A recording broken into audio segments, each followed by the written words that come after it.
Listo, hablemos sobre clínica e historia neurológica, pero de las funciones superiores. Básicamente vamos a repasar todos estos temas y empecemos. Cuando hacemos la anamnesis en la historia neurológica, aquí es muy importante la anamnesis. Incluso se podría decir de que es casi tan fundamental como el examen físico. Entonces siempre hay que saber dirigir bien al paciente, porque mucha de la información que el paciente te va a dar no es información necesaria, ¿no? Por ejemplo, te dice, me arden los pies, tengo fiebre interna, tengo una sensación de que tengo calambres o cosas así, ¿no? Entonces, alguna información que ellos te van a dar es innecesaria. Entonces, siempre hay que tratar de convertir lo subjetivo en objetivo, ¿no? Entonces, hay que saber dirigir la historia clínica cuando hablamos con los pacientes, porque muchos pacientes que también tienen trastornos neurológicos tienen también algún tipo de síndromes ansiosos depresivos o ideas de dilación, ¿no? Entonces, siempre bien dirigido, porque si no te vas a demorar mucho en hacer el examen físico y la anamnesis. Y siempre hay que tratar de correlacionar cómo ha impactado estos síntomas, estas manifestaciones con su vida cotidiana, con sus actividades usuales. Nunca olvidar cómo inicia y cuál ha sido el patrón, ¿no? Como siempre les he dicho. Entonces, ya desde la forma de presentación, uno ya tiene una orientación específica hacia la enfermedad que está ocasionando el paciente. Entonces, siempre destacar cuando es un inicio agudo, que suele durar horas o días, el inicio subagudo, que dura entre días o semanas, y el inicio crónico, que suele durar semanas, meses o años, ¿no? Y de esa misma manera, si es que fue de inicio súbito, es decir, si se instauró en segundos, por lo general se trataría de patologías vasculares o una convulsión, trastornos eléctricos, ¿no? O traumáticos o incluso trastornos funcionales, que sucede muy a menudo. Si es que es un inicio brusco, es una instauración en minutos. Por aquí también podemos pensar en vascular, fenómenos epilépticos, migrañosos o funcionales. Si es que es un inicio gradual de horas o días, ya podrías orientarte hacia los fenómenos infecciosos, inflamatorios y neoplásicos. Y si es un inicio insidioso, hacia los trastornos degenerativos, genéticos o congénitos, ¿no? Y siempre el curso que va teniendo el paciente, ¿no? Si es que el curso es progresivo, estacionario o episódico. Entonces, veamos, cuando la presentación es en segundos, vascular y epiléptico es lo principal. Si es que es en minutos, va disminuyendo la proporción de fenómenos vasculares y comienza a aparecer los fenómenos migrañosos. Presentaciones de horas, días o semanas, ya toma especial énfasis los fenómenos inflamatorios, infecciosos, meses, las neoplasias y años, las patologías degenerativas, genéticas o congénitas. Cuando hablamos de funciones cerebrales superiores, todos estos, la mayoría de mamíferos tienen un cerebro, pero el cerebro humano es uno de los más desarrollados y es lo que también se ha visto en las funciones superiores. Básicamente eso es lo que nos distingue de ciertos animales, la capacidad de tener funciones cerebrales superiores avanzadas, ¿no? Entonces, cuando hablamos de funciones cerebrales superiores, hablamos de la conciencia, del lenguaje, de la praxia, de la gnosis y de la memoria. La conciencia, por supuesto, está determinada por un sistema reticular activador ascendente y también por la corteza cerebral. Entonces, cuando tú ves a un paciente, tienes que verlo en qué aspecto tiene. ¿Está como despierto? ¿Está como dormido? Si es que está como dormido, hay que ver el grado que tiene somnolencia, se podría decir, ¿no? Si es que tú ves a un paciente que está con una disminución leve del estado de alerta y que tiene una desorientación temporal-espacial, hablamos de confusión. Si es que tú tienes a un paciente que tiene una depresión del estado de vigilia, pero despierta con estímulos verbales simples, ¿no? Señor, ¿cómo está? Y se despierta se conecta, te comienza una ideación, es un paciente somnoliento.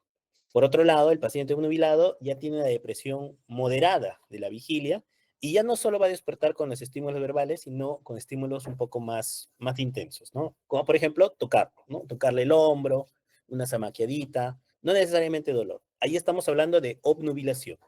Y en el estupor ya es una depresión profunda del estado de vigilia y aquí el paciente requiere estímulos intensos para poder despertar. Por ejemplo, las maniobras del dolor, ¿no? Es un paciente que no reacciona al estímulo verbal, al estímulo táctil, solo reacciona al estímulo doloroso. Es un estado de estupor.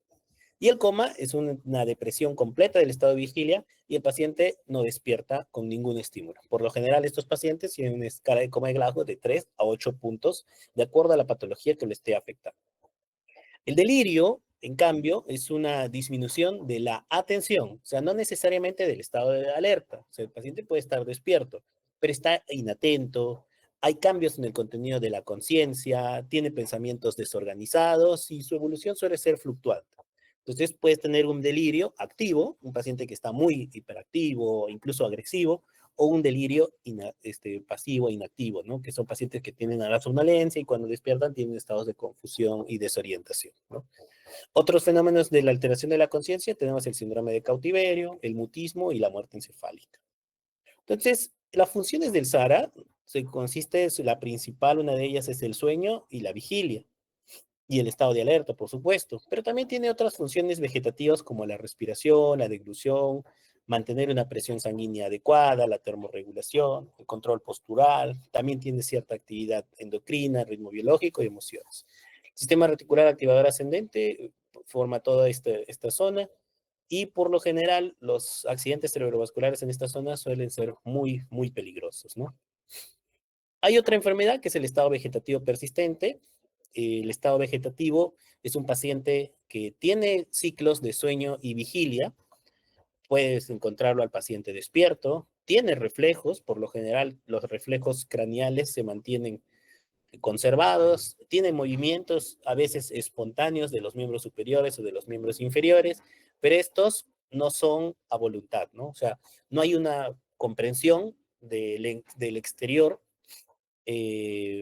tampoco hay movimientos voluntarios, se podría decir, a voluntad o de obedecer órdenes, ¿no? Entonces, este es un estado donde se podría decir de que el sistema reticular activador ascendente se mantiene perenne, pero el resto de la corteza ha sido extensamente dañado. Cuando evaluamos la escala de coma de Glasgow, evaluamos tres esferas, la apertura ocular, la respuesta verbal, ocular y motora, ¿no? Entonces, en la parte ocular, si es que la apertura es espontánea, el paciente tiene 4 puntos. Si es que responde a la voz, son 3 puntos. Si es que responde al dolor, son 2 puntos. Y si es que no hay respuesta, 1 punto, ¿no? En la parte verbal, hay que ver si es que el paciente tiene un habla espontánea y está orientado. Por ejemplo, le preguntas en qué mes estamos y él te dice marzo. Si es que es una conversación confusa, o sea, te dice una respuesta que no es apropiada, te dice junio, por ejemplo, ¿no? O estamos en 1970, es 4 puntos. Si es que habla palabras que no eran las que tú le habías preguntado, o sea, en un lenguaje incoherente, serían palabras inadecuadas, 3 puntos. Si es que no emite palabras, pero sí emite sonidos, quejas, chillidos, lamentos, son 2 puntos. Y si es que no hay respuesta, 1 punto, ¿no? Y la respuesta motora, pues tú le dices a un paciente una orden simple de un acto, saque la lengua, mueva los dedos o cosas así. Si te obedece, son 6 puntos. Si es que el paciente al estímulo doloroso localiza y trata de retirarlo, son 5 puntos. Si es que solo retira pero no localiza, son 4 puntos.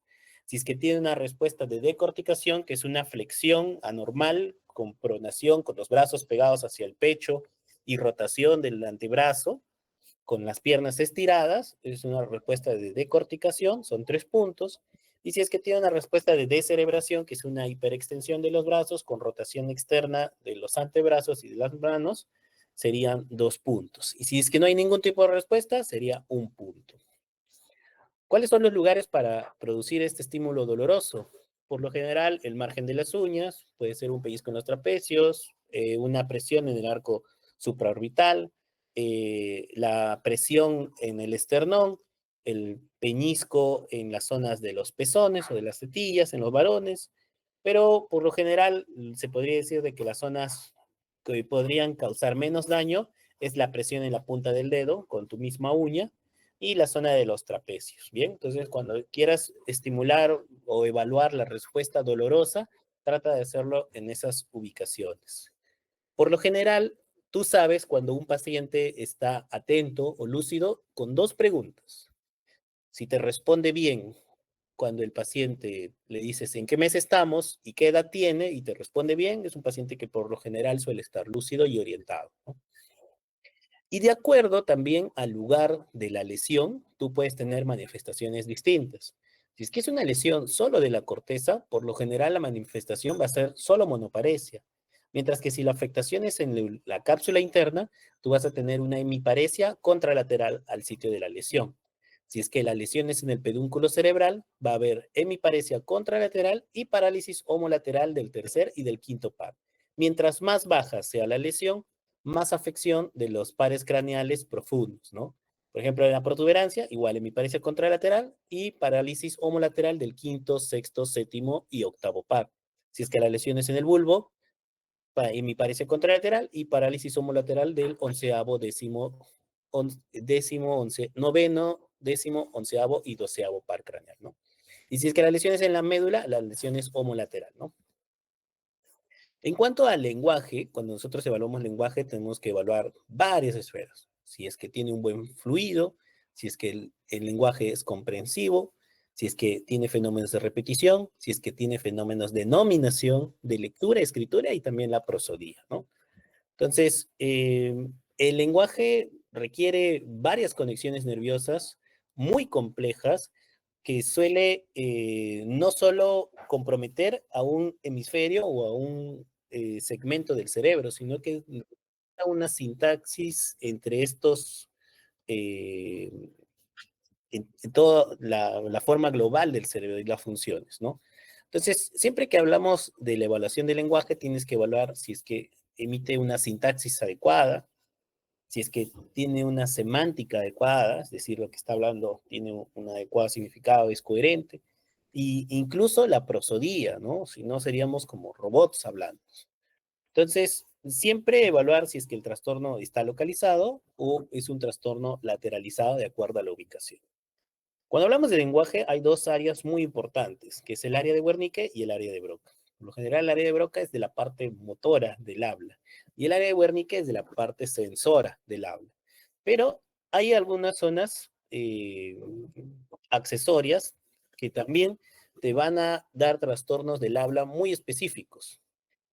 Simplificando algo, las representaciones neuronales de los sonidos se convierten en palabras en el área de Wernicke, ¿no? O sea, todos los estímulos que tú recibes cuando conversas con alguien y se convierten en palabras en tu cerebro, eso depende del área de Wernicke. Y cuando tú quieres emitir un sonido, esas palabras o esas expresiones que tú has procesado en tu cerebro, es emitir el sonido, eso va a depender del área de Broca. Entonces, cuando nosotros evaluamos las afasias, tenemos que evaluar si es que el lenguaje es fluido, si es que el lenguaje se comprende y si es que el paciente tiene fenómenos de repetición. Si es que tu lenguaje no es fluido, no se comprende y no repite, probablemente tengas un paciente con afasia global. Por otro lado, si el lenguaje no es fluido, no se comprende y repite, probablemente sea una afasia transcortical mixta. Si que tienes un paciente que tiene un lenguaje no fluido, no comprensivo, es comprensivo, pero no repite, esto probablemente sea una afasia de Broca, ¿no? Entonces, ¿a qué nos referimos con esto, no? Un paciente le dices, ¿qué horas son, no? Entonces él quiere decir esto, ¿no? El cómo sabes si es que el paciente comprende, ¿no? Tú le das órdenes, ¿no? Le dices, por ejemplo, dime, muéstrame dos dedos, y el paciente obedece esa orden, o sea, está comprendiendo. Repíteme esta palabra, borrador, y él no es capaz de hacer eso, esa es la famosa afasia de Broca. Bien. Por otro lado, en la afasia más característica de los trastornos sensitivos es la afasia de Wernicke, donde el paciente tiene un lenguaje fluido, el paciente no comprende las órdenes que tú le das y tampoco tiene fenómenos de repetición, o sea, no obedece. Bien. Entonces, este ejemplo clásico es un paciente que tiene una ensalada de palabras, le dicen, ¿no? O sea, comienza a decir un montón de cosas, pero sin sentido. Y habla bastante, generalmente el paciente que tiene afasia de Wernicke, ¿no? Computador, laptop, salir, 24, no sé, y te hablan de eso, ¿no? Y dice un montón de palabras, pero sin sentido, ¿no? Entonces ahí el lenguaje es fluido, no comprende, tampoco repite, no obedece órdenes, ¿no? Otros trastornos asociados del lenguaje puede ser la agrafia, ¿no? O sea, es una pérdida de la capacidad para formular un lenguaje escrito. O la alexia, o sea, tú le das un lenguaje escrito y él es incapaz de entenderlo, de comprender ese lenguaje escrito, ¿no? También tenemos la ecolalia, que es un fenómeno de iteración verbal, en el cual el paciente tiende a repetir palabras. Esto a veces suele ser trastornos psiquiátricos, pero también puede ser por patologías anatómicas estructurales del cerebro. Y los fenómenos de articulación que son distintos, que son la disartria, ¿no? La disartria generalmente sí están comprometidos pares craneales o accidentes cerebrovasculares, ¿no? Entonces es distinto que las afasias. Y por otro lado, las praxias, ¿no? Que son habilidades motoras que son adquiridas, o sea, conocimientos. Aquí vamos a ver algunos ejemplos. Por ejemplo, la praxia cinética, ¿no? Que es la pérdida de la destreza de realizar movimientos finos, como por ejemplo escribir, ¿no? Escribe tu nombre, entonces el paciente siempre ha sabido escribir y todo, ¿no? Pero debido a esta lesión cerebral, él es incapaz incluso de saber cómo se agarra un lápiz o de cómo hacer las palabras. Él te entiende, él sabe, él habla, pero es incapaz de hacer esto. Eso es una praxia cinética. O la praxia ideatoria, ¿no? El paciente te conversa, te obedece órdenes, le dices, por favor, peínese, entonces, o rasúrese, o cepíllese, y el paciente no sabe los movimientos, pierde esa orientación para hacerlo, ¿no? Por ejemplo, este señor se está peinando con el lado que es incorrecto, ¿no? O la praxia ideomotriz, ¿no? Donde aquí hay una secuencia, por ejemplo, persinarnos, ¿no? Nosotros sabemos los movimientos de persinación desde chiquitos. El paciente lo sabía, pero debido a una alteración, generalmente parietal inferior o en el área motora del cuerpo calloso, el paciente tiene este tipo de apraxia, ¿no? O la apraxia constructiva, donde tú le das un dibujo simple al paciente y él es incapaz de reproducir esas imágenes. Y esto generalmente es por alteraciones cerebrales en el hemisferio dominante. Hay un tipo de apraxia que es la apraxia de la marcha, que es el paciente pierde la capacidad de los movimientos coordinatorios para caminar. Y eso generalmente se ve en un síndrome que es el síndrome de Hawkins-Adams, que es de la hidrocefalia normotensiva, ¿no? Entonces el paciente tiene hidrocefalia normotensiva, tiene un deterioro cognitivo progresivo, desarrolla incontinencia urinaria y como síntoma más tardío es la apraxia de la marcha. Cuando hablamos de gnosias, hablamos de la capacidad para reconocer información previamente aprendida, como pueden ser lugares, personas, nombres, objetos, y esto generalmente es a través de los sentidos, ¿no? Yo, por ejemplo, si toco mi celular, incluso con los ojos cerrados, yo sé que eso es mi celular, ¿no?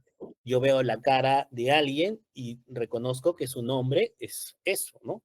Voy a un sitio y digo, este es el arco de Tacna, ¿no? Esta es la plaza de Tacna, ¿no? Entonces, todo eso es parte del conocimiento aprendido, que son las nocias, ¿no? Entonces, algunas enfermedades mentales pueden ocasionar agnosias, ¿no? Y esto va a depender del sitio de la lesión. Por ejemplo, si tienes lesiones en la corteza del lóbulo temporal, el paciente va a tener problemas de reconocimiento, identificación y denominación de diferentes categorías de objetos. Esa es la agnosia de no conocer, ¿bien? Si es que es en la zona frontal, el paciente pierde la capacidad de generar un comportamiento apropiado. Y esto es algo muy frecuente en pacientes que tienen lesiones frontales extensas, ¿no? Y eso ustedes lo van a ver en emergencia. Por ejemplo, un paciente que viene tequiado, ¿no? Un accidente de tránsito, tiene su hematoma cerebral, fractura de cráneo, vas a ver un comportamiento, el paciente tiene un comportamiento agresivo, abra lisuras, quiere pelearse con todos, y eso ya había sido descrito incluso en los años 1800, ¿no? Por ejemplo, este es un soldado que se llamaba Phineas Gage, tuvo una lesión cerebral con una vallécula de este tipo en la zona frontal, él estaba despierto, no murió por la lesión, quedó con esta lesión y él era una persona moderada, trabajadora, decente y se convirtió en una persona desmedida, poco considerada, no podía afrontar relaciones sociales normales ni el tipo de planificación práctica que le había permitido el éxito social y económico que disfrutaba antes, ¿no? Entonces, este tipo de lesiones te puede dar ese tipo de alteración, la agnosia del comportamiento, las lesiones frontales. La memoria, por lo general, depende de los lóbulos temporales y parietales y es el proceso por el cual la información es codificada, almacenada, consolidada y posteriormente recuperada, ¿no? Y esto influye mucho con las capacidades de aprendizaje de las personas. Entonces, para la memoria necesitas, en primer lugar, la codificación y el registro de la información, es decir, que dependes de tu capacidad de atención, de una buena conexión neuroanatómica de tus funciones visuales y auditivas. Y la segunda fase es el proceso de almacenamiento. La memoria está íntimamente relacionada con una zona del cerebro que es el hipocampo. Y el tercer proceso es la evocación, ¿no? O sea, con poder utilizar esa información vinculada con tu corteza prefrontal para conocimiento, para expresión o capacidades. Cuando evaluamos la memoria, tenemos que fijarnos si es que el paciente tiene alteraciones de la memoria a corto plazo o a largo plazo. Y si es que es a largo plazo, si es que es de la memoria explícita o la memoria implícita, ¿no? En la memoria explícita hablamos de cosas episódicas o incluso de cosas semánticas, pero la más importante es la memoria implícita, ¿no? Que es la que nos da destrezas, condicionamiento o primación. Por ejemplo, ustedes han visto la película 50 primeras citas, ¿no? Es una chica que tiene una lesión encefálica y recuerda todo lo que era de memoria de largo plazo, pero la memoria de corto plazo se ve afectada siempre en plazos de 24 horas, ¿no? Entonces, esto es posible, ¿no? Esto es posible generalmente en pacientes que tienen lesiones temporales bilaterales muy extensas. Entonces, de acuerdo al tipo de subtipo de memoria que yo tengo alterada, ya sea episódica, semántica, de trabajo o procedimental, yo puedo sospechar en dónde podrían estar las lesiones, ¿no? Por ejemplo, si es de la memoria episódica, declarativa, explicativa, podemos pensar en lesiones de los lóbulos mediales temporales, si es que es de la semántica, de los lóbulos temporales inferiores y anteriores, la memoria de trabajo, la corteza prefrontal o subcortical, y la memoria procedimental, ganglios basales o cerebelo, ¿no? Entonces, de acuerdo a esto, de acuerdo al nivel de la lesión, nosotros podemos tener distintas alteraciones de la memoria, ¿no? Siempre recuerden la parte frontal con la parte de la agnosia, de comportamiento y con las capacidades motoras de un paciente, de una persona, ¿no? Entonces, un paciente con una lesión frontal sobreviven, quedan despiertos, su estado de alerta queda indemne, pero ese paciente tiene problemas de comportamiento y también de todo lo que ha aprendido anteriormente, o sea, queda como un niño o una persona con retraso. La corteza de la asociación del lobo parietal también te puede dar el déficit de la conciencia perceptiva, y esto es bastante interesante, ¿no? Por ejemplo, le dices a un paciente que dibuje una casa, y él, como tiene una lesión cerebral, solo percibe un lado de la casa, ¿no? Y solo dibuja eso, ¿no? O sea, la mitad de la casa. El otro lado no lo reconoce. Entonces hay una negligencia de ese lado del cuerpo. Lo igual aquí, ¿no? Le dices al paciente, de estos palitos, hazle una X a todos los palitos que ves aquí. Y la persona le va a hacer palitos solo al lado derecho, porque una lesión cerebral en el lado izquierdo, en la corteza generalmente. Entonces, eso es la heminegligencia. Y de acuerdo a la lesión cerebral, también tú puedes tener alteraciones oculares, principalmente la corteza parietal derecha, ¿no? Entonces, va a depender mucho del lugar en donde ocurre la lesión, ¿no? Por ejemplo, si tienes una lesión en el hemisferio derecho, el paciente tiene una severa negligencia izquierda. Si es que tienes una lesión en el hemisferio izquierdo, el paciente va a tener una mínima negligencia derecha, ¿no?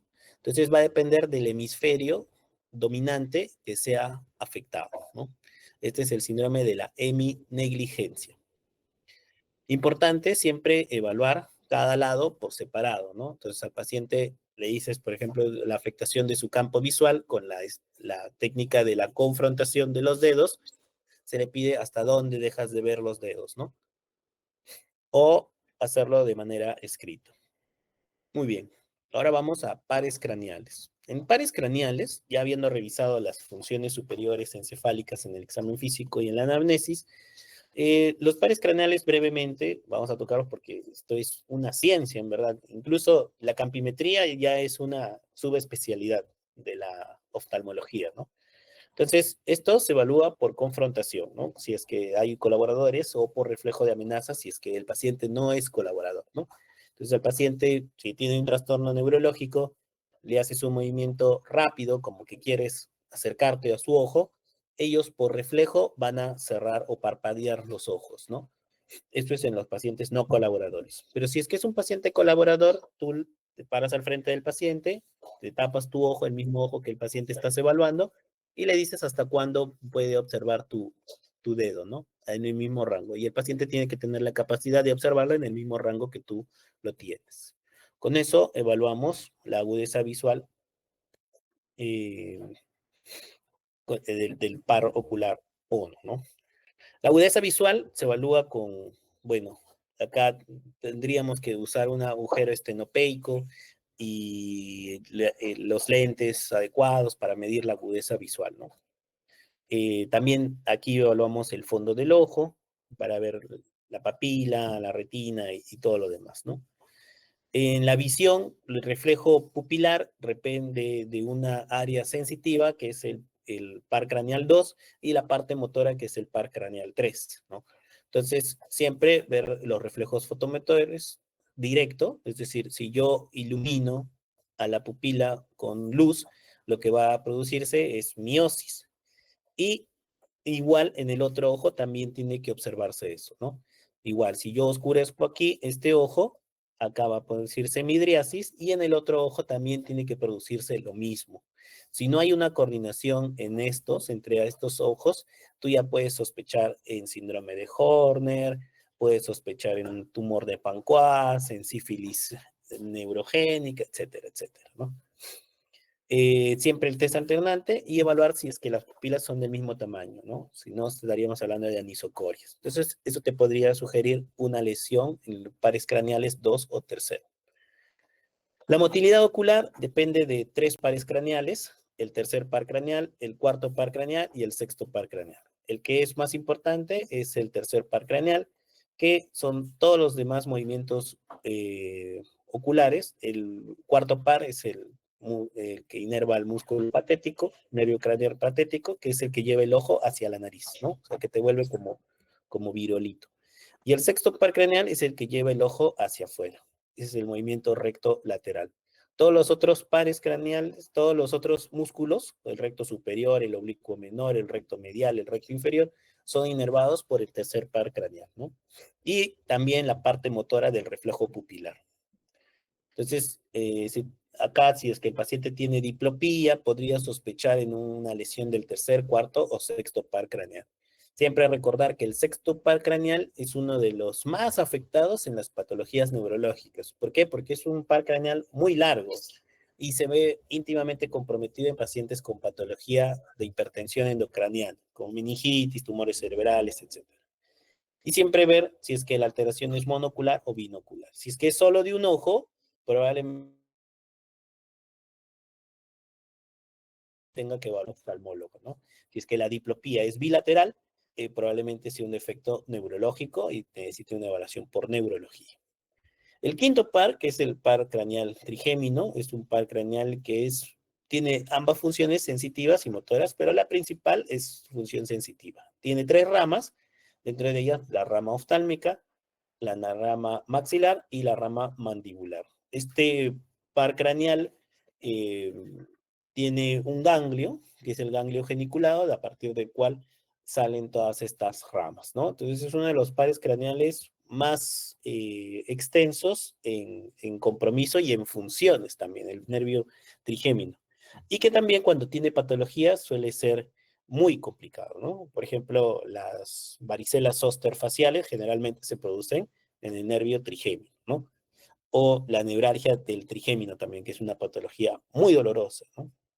Entonces, esas son las partes sensitivas, pero también tiene algunas funciones motoras como abrir y cerrar la boca, o los reflejos mentonianos y corneales. El séptimo par craneal es el nervio facial, que se encarga de la parte motora, de los músculos motores, ¿no? Entonces, cuando tenemos una parálisis facial, generalmente la afección es debajo del ojo hacia abajo, ¿no? Cuando es solo periférica, ¿no? Y si es que es más central, es la parte superior. El octavo par craneal se encarga de la audición, que es el par craneal estatoacústico, y se evalúa de manera individual con las pruebas de audiometría o en evaluaciones otorrinolaringológicas especializadas. El noveno y el décimo par craneal, que es el glotofaringeo y el nervio vago, tienen distintas funciones. Dentro de ellas, sus alteraciones pueden dar asimetría de los velos del paladar, disfagia y también disartre. El onceavo par craneal, que es el espinal accesorio, tiene una función básicamente motora y se encarga de la elevación de los movimientos del hombro y los movimientos del trapecio. Y el doceavo par craneal, que es el hipogloso, se encarga de los movimientos de la lengua, ¿bien? Y también algunas zonas sensitivas. Siempre recordar, ya como para finalizar, que el diagnóstico de las enfermedades neurológicas tiene que ser, en primer lugar, sindrómico, y a partir de estos sindrómicos tú plantear un diagnóstico topográfico, es decir, dónde podría estar la lesión cerebral. De acuerdo a esto, un diagnóstico patogénico, es decir, cuál sería el mecanismo por el cual se está produciendo este daño, un diagnóstico nosológico, es decir, ya el diagnóstico en sí, la enfermedad que lo está causando y por qué ocurre eso, ¿no? O sea, la etiología que llevó a esta enfermedad. ¿Bien? Entonces, siempre cuando hablamos de enfermedades neurológicas, puede ser una enfermedad hemisférica, del tronco cerebral, de la médula, de las raíces, del plexo nervioso, del nervio periférico, o incluso de los músculos, o incluso funcional, ¿no? A veces hay muchos pacientes que son eh, patologías psiquiátricas, ¿no? Entonces, siempre en el diagnóstico diferencial, recuerden a las vitaminas dentro de los fenómenos neurológicos, todo lo que son fenómenos vasculares, infecciosos, tóxicos metabólicos, patologías autoinmunes, cáncer, fenómenos iatrogénicos, patologías neonatales, neurodegenerativas, los accidentes o traumatismos y los síntomas sistémicos o las convulsiones, ¿no? Entonces, por lo general, en neurología, el 95% del diagnóstico está en tu anamnesis y tu examen físico. Acá los exámenes complementarios ayudan menos que en otras áreas, ¿no? Casi todas las patologías pueden ser ampliamente diagnosticadas solo con un buen examen físico y una buena anamnesis. Por eso es que los neurólogos son uno de los más tromes en neurología. Muy bien, entonces siempre en el resumen clínico, el íntegro patrón clínico, las condiciones personales y las condiciones sociales, más la ayuda diagnóstica, te va a llevar a un diagnóstico final. Como conclusión, la exploración neurológica siempre debe ir precedida de una buena anamnesis. La exploración siempre tiene que ser sistémica y rigurosa. Si las cosas no cuadran, empieza de nuevo. Y la única forma de aprender neurología, prácticamente el examen físico, es haciéndolo, ¿no? Varias veces con los propios pacientes, amigos. Primero empieza con los sanos y luego con los enfermos. La exploración no es la búsqueda de pruebas, sino la confirmación de nuestras sospechas. Y bien, eso es lo que quería conversar con ustedes. No sé si hay alguna pregunta o duda.